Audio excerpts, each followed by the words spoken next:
The Aeneid, Book 4, by Sandi and Erin. Is it for you to lay the stones for Carthage's high walls, tame husband that you are, and build their city? Obvious of your own world, your own kingdom. For bright Olympius, he that rules the gods and turns the earth and heaven by his power, he and no other sent me to you, told me to bring this message on the running winds. What have you in mind? What hope waste your days in Libya? If future history's glories do not affect you, if you will not strive for your honor, think of Achaeus, think of the expectations of your heir, Lullus, to whom the Italian realm, the land of Rome, are due. And Mercury, as he spoke, departed from the visual fields of mortals, to a great distance, embedded in the subtle air, amazed and shocked to the bottom of his soul by what his eyes had seen. Aeneas felt his hackles rise, his voice choke in his throat, as the sharp abdomen and command from heaven had shaken him awake. He now burned only to be gone, to leave that land of the sweet life behind. What can he do? How tell the impassioned queen, and hope to win her over? What openings shall he choose? This way and that he let his mind dart, testing alternatives, running through every one. And as he pondered, this seemed the better tactic. He called in Minthius, Syrtus, and stalwart Syrtus, telling them, "Get the fleet ready for sea, but quietly, and collect the men on shore. Lay in ships stores and gear." As to the cause for a change of plans, they were to keep it secret, seeing the excellent Dido had no notion, no warning that such love could be cut short. He would himself look for the right occasion, the easiest time to speak, the way to do it. The Trojans to a man gladly obeyed. The queen, for her part, felt some plot afoot quite soon. For who deceives a woman in love?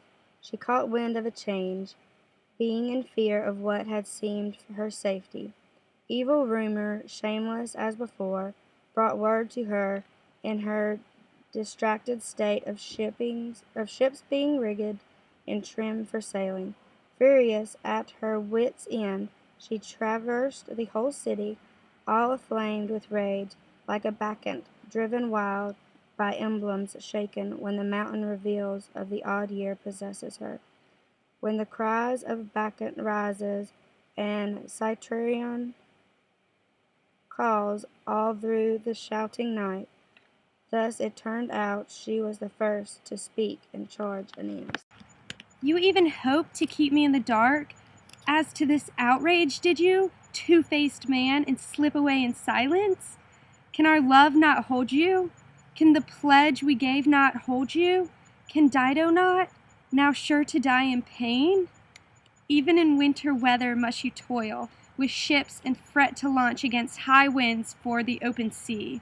O heartless, tell me now, if you were not in search of alien lands and new strange homes, if ancient Troy remained, would ships put out for Troy on these big seas?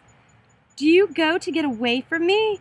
I beg you, by these tears, by your own right hand, since I have left my wretched self nothing but that. Yes, by the marriage that we entered on. If I ever did well and you were grateful, or found some sweetness in a gift from me, have pity now on a declining house. Put this plan by, I beg you, if a prayer is not yet out of place. Because of you, Libyans and nomad kings detest me. My own Tyrians are hostile. Because of you, I lost my integrity, and that admired name by which alone I made my way once towards the stars. To whom do you abandon me, a dying woman? Guess that you are the only name left from that of my husband? Why do I live on? Shall I, until my brother Pygmalion comes to pull my walls down? If at least there were a child by you for me to care for, a little one to play in my courtyard and give me back Aeneas, in spite of all, I should not feel so utterly defeated, utterly bereft." She ended there, The man, by Jove's command, held fast his eyes and fought down the emotions in his heart. At length he answered,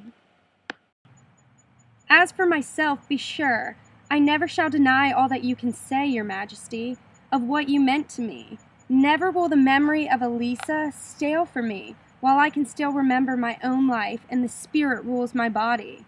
As to the event, a few words. Do not think that I meant to be deceitful and slip away. I never held the torches of a bridegroom, never entered upon the pact of marriage.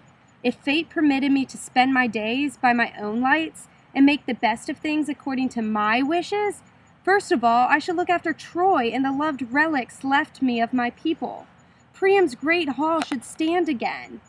I should have restored the tower of Pergamum for Trojans in defeat, but now it is the rich Italian land Apollo tells me I must make for. Italy, named by his oracles. There is my love, there is my country. If, as a Phoenician, you are so given to the charms of Carthage, Libyan city that it is, then tell me, why begrudge the Teucrian new lands for homesteads in Ausonia? Are we not entitled to look for realms abroad? Night never veils the earth in damp and darkness. Fiery stars never ascend the east, but in my dreams my father's troubled ghost admonishes and frightens me. Then, too, each night thoughts come of young Ascanius, my dear boy wronged, defrauded of his kingdom, Hesperian lands of destiny. And now the god's interpreter, sent by Jove himself, I swear it by your head and mine, has brought commands down through the racing winds. I say, with my own eyes in full daylight, I saw him entering the building. With my very ears I drank his message in. So please, no more of these appeals that set us both afire. I sail for Italy, not of my own free will.